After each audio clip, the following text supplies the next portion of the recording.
Eu falo isso porque meu pai também se chama Elon, meu pai também é pastor. E se eu falo que eu sou o pastor Elon, em muitos lugares onde eu vou, o pessoal pensa que é meu pai. Então, eu sou o pastor Elon Felipe, sou casado com a Bianca, sou o pai do Leonardo. Nós congregamos ali, pastoreamos junto com os nossos pastores ali na Harvest Field Church. É uma igreja com nome um pouco diferente, mas é porque a nossa igreja é uma igreja missionária. Nossos pastores foram missionários durante todo o ministério e o Senhor os levou até os Estados Unidos e lá na Flórida começou o nosso ministério. E assim como a Mais Fé, a Harvest Field também é uma igreja que está olhando para avançar no reino. E nós começamos o ministério lá na Flórida, em Fort Myers, e fomos para Boston. Depois chegamos no Brasil há 12 anos atrás, em Bom Jesus da Lapa, no interior da Bahia. Estamos em São Paulo há 8 anos, aqui em São Paulo, do outro lado da ponte, né? Se eu atravessar a ponte, você vai ver a gente ali, está próximo à Marquês de São Vicente. E estamos há 3 anos em Caieiras. Então, é uma igreja que tem expandido, tem visado a expansão do reino, é uma igreja missionária. E eu estava conversando com alguns irmãos. Eu e minha esposa estamos indo em setembro para Lisboa para plantar uma semente lá também. Então, se você for para a Flórida, se for lá ver o Mickey, faça uma visita. E lá, bispo, é uma bênção, porque é a única igreja brasileira do estado que tem culto em 2 idiomas. Porque os norte-americanos têm se rendido aos pés do Senhor. E é uma bênção a gente saber disso. A igreja em Boston é uma igreja hispânica. Se você não fala espanhol, não vá para a nossa igreja em Boston. Eu não vou, porque eu não falo nada de espanhol. Então, é uma igreja que a comunidade hispana nos Estados Unidos tem se rendido aos pés do Senhor. E a gente fica muito feliz com o que o Senhor tem feito. Então, é um prazer estar aqui com vocês. Muito obrigado, bispo, pela oportunidade. E agora que eu já me apresentei, sem mais delongas, eu queria que nós abríssemos nossas Bíblias em Gênesis capítulo 2, o verso 18.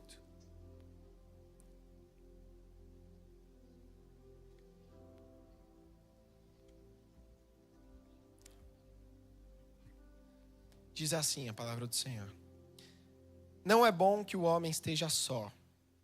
Farei para ele uma aliada que lhe seja semelhante. Vou ler mais uma vez. Não é bom que o homem esteja só.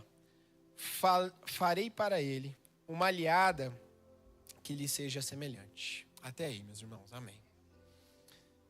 Pode tomar o seu assento. Quando o bispo me fez o convite, eu coloquei o meu joelho no chão e eu fui orar ao Senhor para investigar o que o Senhor gostaria de falar com a sua igreja. E veio uma mensagem muito clara no meu coração e eu queria compartilhar com vocês. Quem quer avançar aqui no segundo semestre de 25? Eu também quero. E o Senhor trouxe um segredo para a gente avançar nesse segundo semestre de 25. O Senhor me trouxe um dado muito interessante, que o mal do século que nós vivemos, do século 21, é a solidão. Nós temos um grande problema de solidão, e principalmente entre os mais jovens. Um estudo realizado pela BBC de Londres trouxe um dado muito alarmante. Ele fez um estudo com 55 mil pessoas ao redor do mundo, e eles descobriram que jovens entre 16 e 24 anos são as pessoas que sentem uma profunda solidão com muita frequência. Pelo menos 10 vezes ao mês, essas pessoas têm um profundo sentimento de solidão. É o mal da nossa era. E pela primeira vez na história, não é uma solidão por falta de pessoas ao redor. Não é uma solidão gerada por falta de conexões. As pessoas têm muitos amigos. Elas têm muitas conexões. Mas como dizia Zygmunt Bauman, é uma sociedade líquida. São conexões líquidas, são conexões que elas escorrem pelas nossas mãos. Então, você pega no celular de qualquer jovem, na rede social de qualquer pessoa, e ela tem 1000 amigos. Ela tem 100 mil seguidores. Mas quando ela está num momento difícil, quantas dessas pessoas realmente são amigos? quanto realmente dessas pessoas são conexões reais, verdadeiras. Então, pela primeira vez na história, as pessoas estão sozinhas, rodeadas de pessoas. Não adianta mais encher a sua rede social de pessoas. Não vai curar a sua solidão. E a prova disso são as consequências que a gente colhe na nossa sociedade hoje. A gente tem um problema e a gente vê isso. Os casamentos é uma prova disso, cada vez duram menos. Tem alguns famosos que a internet, os jornais nem noticiam mais. Porque é um casamento atrás do outro que o pessoal já nem noticia, porque sabe que daqui a pouco vai acabar. E às vezes no meio evangélico, quantas pessoas casam, se separam em pouco tempo. E nesse mundo as relações cada vez mais descartáveis. Isso é um dado do IBGE, isso é verdade. Um aumento do número de divórcios de 2023 cresceu 4,9% comparado ao ano anterior. E esse número, em 24, cresceu 5%. E a projeção é que cresça mais 10% em 25. Cada vez mais divórcios, com um agravante, cada vez menos casamentos. As pessoas cada vez mais solitárias. As pessoas rodeadas de pessoas, mas com um profundo sentimento de solidão. As amizades duradouras são cada vez mais raras. Cada vez menos a gente mantém os relacionamentos. Aqueles amigos de escola já não são mais amigos. Aquelas amizades duradouras de anos e anos e anos, a gente não cultiva mais. E as conexões são cada vez mais raras. E é sobre isso que o Senhor me levou a pensar com a igreja, sobre 3 grandes segredos que a palavra de Deus tem para nos dizer hoje a respeito do sentimento de solidão. Abra sua Bíblia em Eclesiastes 4. Vamos ler o verso 9 e o verso 10.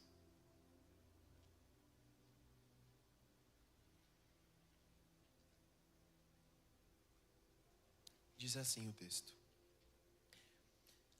é melhor serem 2 do que 1, porque maior é a recompensa do trabalho de 2 pessoas. Se caírem, um levanta o outro. Mas pobre do homem que cai e não tem quem o levante.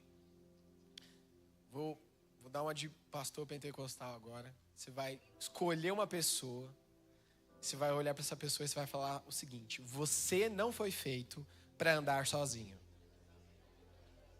Agora você vai virar para outra pessoa e vai falar: você não foi feito para andar sozinho.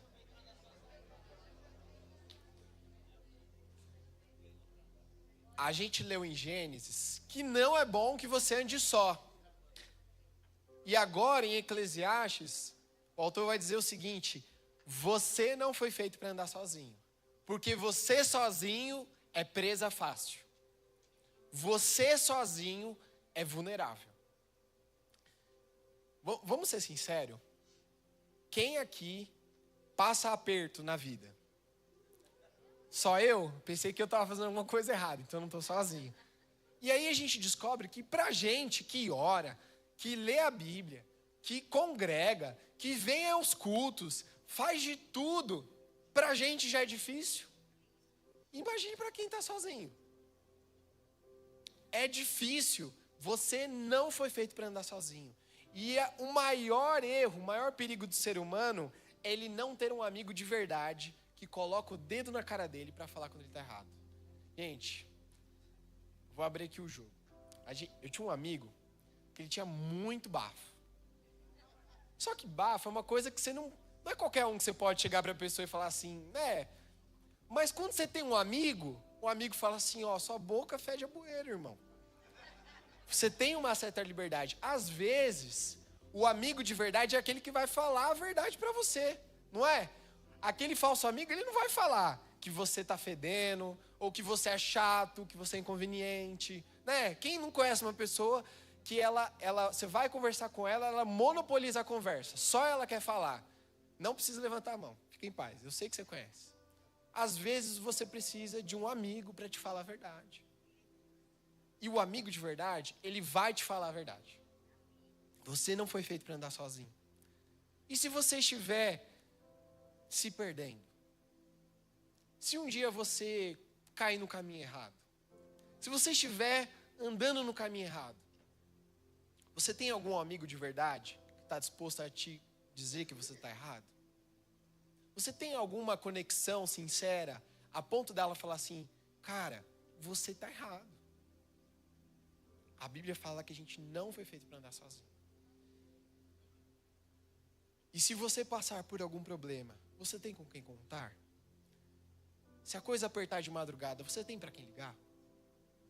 Você tem com quem contar? E às vezes a gente mascara a nossa solidão, é um orgulho. Ah não, eu resolvo tudo sozinho, eu faço tudo sozinho. Na verdade, hoje a gente vê um ascetismo muito grande dentro da igreja. As pessoas, elas querem cuidar do próprio corpo, elas querem cuidar da própria alma, elas querem fazer tudo e elas querem andar sozinhas.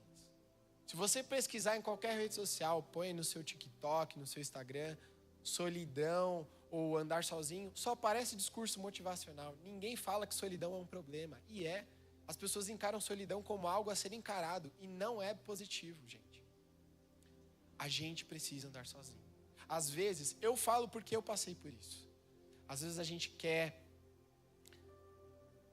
se manter, não quer incomodar as pessoas. Ou quando alguém vem te ajudar, você fala assim, eu não quero incomodar. Mas sabe o que Deus trabalhou em mim e tem trabalhado? Isso é um orgulho disfarçado. Você quer ser autossuficiente a ponto de não receber ajuda. Você não foi feito para andar sozinho. Você precisa de ajuda. Quem quer avançar aqui no segundo semestre de 25? Você não vai avançar sozinho. Você pode ir até algum certo lugar, mas você não vai muito longe.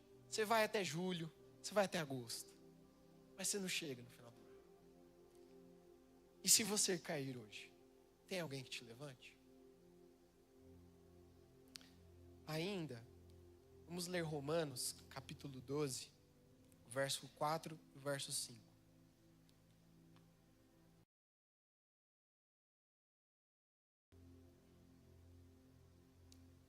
Diz assim o texto. Como cada um de nós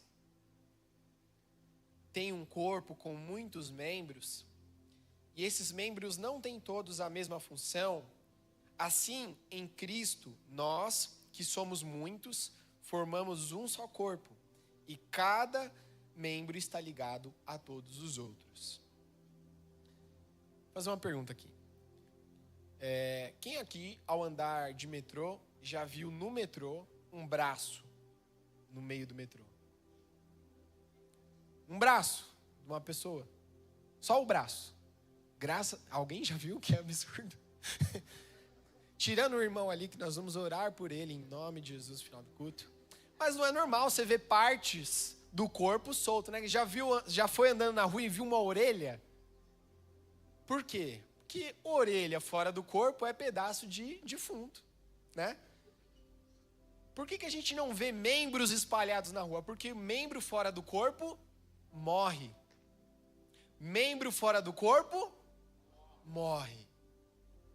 Aí o alecrim dourado vira para nós, pastor, e fala assim, eu sou a igreja. Meu irmão, você não é a igreja. Nós somos a igreja. Igreja é um coletivo de pessoas. Você é apenas membro dessa igreja. Você é membro desse corpo, mas fora do corpo, você é um defunto. Você é um pedaço de carne. Você está sozinho.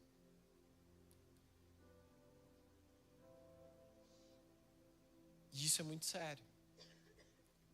E aí eu quero fazer uma pergunta aqui para vocês. Vamos ler rapidinho Hebreus 10, 25. Caiu um lenço ali atrás.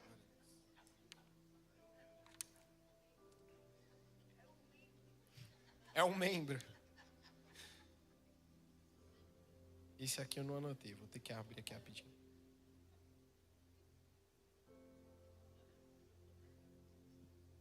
Todo mundo achou? Amém? Eu não achei, peraí. Olha que bênção. Vamos lá, diz assim, e não deixemos de nos reunir como igreja, segundo o costume de alguns, mas procuremos encorajar uns aos outros, sobretudo agora que vocês veem aproximar-se o dia. Pode deixar o texto aqui, por favor? Quem aqui é desigrejado? Ninguém, glória a Deus. Todo mundo aqui congrega. Se eu perguntar em qual igreja você congrega, qual é o dado da realidade que você traria na sua mente para dizer que você congrega em um lugar? Qual é o dado deste mundo que você falaria? Não, eu congrego nesta igreja. Você diria que porque você tem uma carteirinha de membro? Não, tem uma carteirinha que lá diz que eu sou membro da igreja tal. É isso? Tudo bem, se for o seu caso. Não, o meu caso é que eu cheguei na igreja e eu assinei um papel. Aí esse papel que eu coloquei meu nome, depois que eu comecei a frequentar a igreja, eles pegaram esse nome, bispo, e colocaram no Excel que fica lá na administração da igreja. Então tem uma lista de membros no Excel e por conta disso eu sou membro dessa igreja. É isso? Pode ser. Alguns vão falar assim, não, eu sou membro dessa igreja ou de qualquer outra porque eu contribuo financeiramente lá. Porque é lá que eu dou os meus dízimos, é lá que eu dou as minhas ofertas. Já que eu contribuo lá, obviamente, eu sou membro dessa igreja. Né? Ou outros vão falar assim, não é nada disso. É porque é lá onde eu frequento os cultos. Todo domingo, religiosamente, eu estou lá assistindo os cultos. Então, logo, já que eu assisto o culto lá, eu sou membro dessa igreja. Você pode ter vários critérios que você pode adotar, mas o que a Bíblia diz? O autor de Hebreus vai falar o seguinte, não deixem de congregar. Ele vai falar assim, pelo contrário, de vez ele falar assim, congreguem, ele vai falar o que é congregar. Ele diz assim, mas procuremos encorajar uns aos outros. A pergunta que eu faço para vocês não é se você congrega em algum lugar, mas quem você encoraja. Para o autor de Hebreus, congregar é encorajar alguém. E aí o que faz de nós, membros de uma igreja, é ser encorajado e encorajar outras pessoas. E a pergunta é, você congrega em alguma igreja? Não é essa. É, quem você encoraja? Se você anda nessa igreja, você frequenta os cultos, você contribui, mas você não conhece ninguém, você não encoraja ninguém, você não é encorajado por ninguém, você deveria ter levantado a mão quando eu perguntei se você é um desigrejado. Que pelo critério bíblico, você está andando sozinho.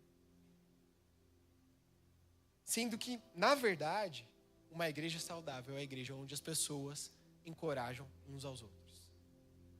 E aí, bispo, às vezes a gente vê isso no gabinete pastoral. Sabe qual é um dos sintomas muito grandes de uma igreja doente? Gabinete pastoral cheio. Porque as pessoas, elas não têm relação. As pessoas, elas não encorajam umas às outras. Não há encorajamento mútuo. Não há relações. Não há confissão de pecados. Não há ajuda. E aí, sobrecarrega a gente. É uma igreja doente. E aí, a igreja é recheada de relacionamentos frágeis. Tem irmão, juro pra você, que um dia eu vou investigar qual é o dom do irmão. De quando acaba o culto, ele tem o dom de desaparecer. Ele só tá no time do culto, acabou o culto. Ele tem uma pressa de ver o Fantástico à noite em casa. O maior fã da Globo é os crentes. As pessoas não se conhecem, elas não se fazem conhecidas. Não, mas eu frequento a igreja, mas você é um desigrejado. Você está andando sozinho, você é defunto. Você está sem vida, você não está inserido no corpo. E aí a gente tem dois extremos. Tem aquelas que acabam o culto e somem, que são os crentes mágicos. E tem um outro lado, que é algumas pessoas que até se envolvem na vida da igreja, mas elas olham a igreja como um plano de carreira. Então hoje eu sou um membro, depois vou ser um cooperador, depois eu vou galgando alguns cargos e eu vou subir no ministério. Sendo que a palavra ministério significa literalmente serviço. Quando você serve a qualquer pessoa, você traz uma água, você varre um chão, qualquer coisa que você faz, isso é ministério. Outro dia eu ouvi de um irmão, eu estava conversando sobre um tema, e aí um irmão me procurou e falou assim, pastor, tem um rapaz que A gente estava conversando sobre um problema que aconteceu. Eu falei, ó, geralmente nesses casos, estava aconselhando ele. Nesses casos, o importante é ele procurar se acertar, né, para poder... Se ele foi uma pessoa que aceitou a Jesus, ele teve uma vida pregressa, é preciso arrumar essas questões na vida dele, porque é uma questão de ética, ele precisa consertar. Aí o irmão me fez essa pergunta. Mas se ele não consertar, será que ele não vai conseguir subir no ministério? Eu falei, ele não entendeu nada. Tem gente que encara como ministério. E ministério é servir. E aí, ministério, a igreja, o culto, não é o jogo, gente. Aqui é a hora do intervalo. Aqui é a hora que a gente reúne o time e fala, gente, ó, o inimigo tá vindo com as estratégias aí, tal, mas o play do jogo é segunda-feira. E tem gente que tá pensando no ministério. O ministério é lá fora. O ministério é segunda-feira. Aqui a gente faz a reunião, aqui a gente ajeita a casa, aqui a gente põe o time na retranca e vai atacar. Culto é a hora do intervalo. A gente se prepara para encarar o jogo de verdade, que é lá fora. Isso é ministério. Você precisa estar inserido. Quem você encoraja? Quem você anima? Você anda com quem? Você encoraja quem? Se você não faz nada disso, provavelmente você é um desigrejado. E eu não estou aqui para trazer uma palavra de peso para vocês, mas o Senhor nos trouxe aqui nessa noite para dar uma palavra de recomeço. Se a gente quer avançar no segundo semestre de 25, a gente tem que andar junto. Você não pode andar sozinho. Você não pode andar sozinho. Você vai até algum lugar, mas você não vai tão longe. Hebreus capítulo 10, verso 26, se vocês puderem abrir suas Bíblias.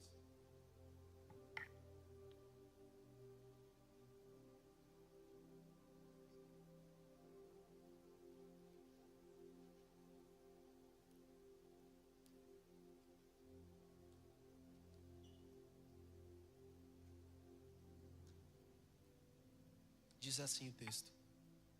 Porque se nós pecamos deliberadamente, depois de recebermos o conhecimento da verdade, já não resta sacrifício pelos pecados. Aí eu te digo, sabe por que você às vezes tem tanta dificuldade em caminhar em santidade? Sabe por que aqueles pecados de estimação te atormentam? Aqueles fantasmas do passado vão bater na sua porta? Sabe por que você é tão inconstante? Porque você é um desigrejado dentro da igreja. Porque você anda sozinho. Porque você acha que na força do seu braço você vai conseguir. Não, eu consigo. Todo viciado fala isso. Eu paro a hora que eu quiser. Eu tenho um tio que ele não veja, mas eu tenho um tio que ele tinha um passado com bebida muito forte. Ele se converteu há muitos anos. E aí ele bebe cerveja sem álcool, porque o pecado é o álcool. E aí ele fala assim, não, eu bebo há 30 anos e nunca viciei. Eu falei, meu Deus. Todo viciado fala que eu largo a hora que eu quiser. Todo pecador fala, eu também, eu consigo largar. Pode deixar, pode deixar. Você não vai conseguir sozinho. Às vezes, as pessoas chegam pra gente, para os nossos pastores, quando o defunto já morreu. Aí é mais difícil, né, bispo? Consertar depois que a coisa já aconteceu. Às vezes a gente só sabe que o casal estava em crise, depois separou. Às vezes a gente só sabe que havia uma amante depois que a amante já está grávida. Às vezes a gente só recebe algumas notícias que alguém estava mentindo, desviando, depois que a bomba sai e aí não dá para controlar. Muito melhor seria se alguém virasse para um cristão maduro, um irmão, não precisa ser o pastor, mas encoraje uns aos outros, virar para um irmão maduro e falar assim, ó, eu estou sendo tentado. Eu estou sentindo algumas coisas que eu acho que pode acabar com o meu casamento. E pedir ajuda, pedir oração. Falar assim, ó, eu estou sentindo alguma coisa por aquela irmã. E isso não é de Deus. Eu estou sentindo alguma coisa pelo meu colega de trabalho. e não é de Deus. Eu não quero trair meu marido. Eu quero ser santo. Como seria bom se a gente confessasse pecados às vezes? Você teria alguém para te encorajar, para orar com você.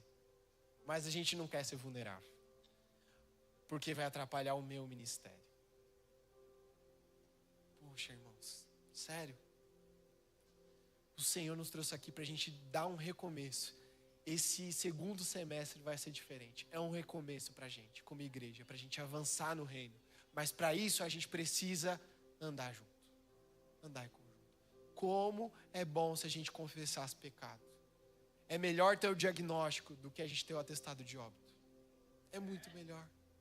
Porque às vezes, quando a bomba chega pra gente, não dá pra consertar mais. E o pessoal às vezes acha que a gente faz milagre, né? Conserta meu casamento. Meu amigo, você já tem outra família? O que eu vou fazer? E aí você entra aqui, nessa igreja, ouve um sermão, ouve músicas boas, saem daqui para comer com as pessoas dessa igreja, e a gente chama esse período de comer de tempo de mesa, mas você não tem a capacidade de se encorajar mutuamente, de ser vulnerável, de confessar pecados. Tempo de mesa não é comer, gente. Tempo de mesa é de abrir o coração. Isso é um verdadeiro tempo de mesa. Eu queria, já concluindo, contar um relato que aconteceu na nossa igreja no final do ano. Um jovem estava com a gente congregava com a gente há uns 2, 3 anos, mais ou menos. Ele me procurou no último culto do ano. Minto, no penúltimo culto do ano, no culto do Natal. Ele me procurou no domingo e falou assim: pastor, eu vou sair da igreja. Estou indo para a igreja tal, vou para outra igreja, porque aqui eu não me achei. Porque... E numerou lá todos os motivos. E eu falei: tudo bem, eu conheço essa igreja, uma igreja séria, que Deus te abençoe. O Senhor te guie nessa nova caminhada. Se você orou, orei, então tá. Mas só deixa eu te falar uma coisa antes de você ir embora. Você está aqui com a gente há quase 3 anos. Você veio aos cultos. Você fez o nosso curso, né? Se membrou com a gente. Vinha aos cultos religiosamente aos domingos. Você serviu em tantos ministérios que eu nem lembro. Você serviu na mídia, na produção, no concierge, no kids. Tudo que tinha que fazer ele fez. Você fez tudo, cara. Você só não fez uma coisa aqui nesses 3 anos. Você só não congregou. Porque você chegou aqui sem ninguém. Você não tem família aqui. Você não veio com amigos de fora que eram daqui. Você veio pra cá, sozinho. E você tá saindo daqui, sozinho. O seu problema foi que você frequentou os cultos, levantou as mãos, contribuiu, serviu nos ministérios. E passou esse tempo todo. Não congregou um dia com a gente. Até saiu para comer com o pessoal. Foi no boliche. Foi nos retiros. E não congregou. Pode ir, mas deixa eu te dar um recado. Nesse novo lugar, faz uma coisa só. Talvez não sirva nos ministérios inicialmente. Talvez segure tudo que você tem para fazer. Mas só faça uma coisa, congregue. Chega para o pastor e fala: pastor, essa é a minha história. É daqui que eu vim. Esses são os meus problemas. Eu tenho dificuldade nisso. Procure irmãos mais velhos e procure conselho. Chegue nas pessoas e se apresente. Conheça e se faça conhecido. Se você fizer isso, eu tenho certeza que lá vai ser de grande bênção. Mas se você não fizer, aquela igreja não vai ser boa para você. Aí você vai para uma outra e não vai servir. E você vai para outra e não vai servir. E você vai ficar pulando. Quantos de nós passamos anos e anos na igreja e não congregamos? E o Senhor nos chama nessa noite, em primeiro lugar, para um relacionamento mais profundo com Ele. É verdade. Eu tenho certeza que as palavras que têm sido ministradas aqui têm chamado a igreja para isso. Para um tempo de oração, para um tempo de palavra, para um tempo de entrega com o Senhor. Mas essa noite, o Senhor nos chama para ter um relacionamento com o nosso próximo. Para olhar para o lado e achar um ombro amigo. Para olhar para o lado e achar a força que você precisa para andar. Não ande sozinho, você é presa fácil. Um dia você pode desanimar. E se é em companhia, você vai ficar por lá.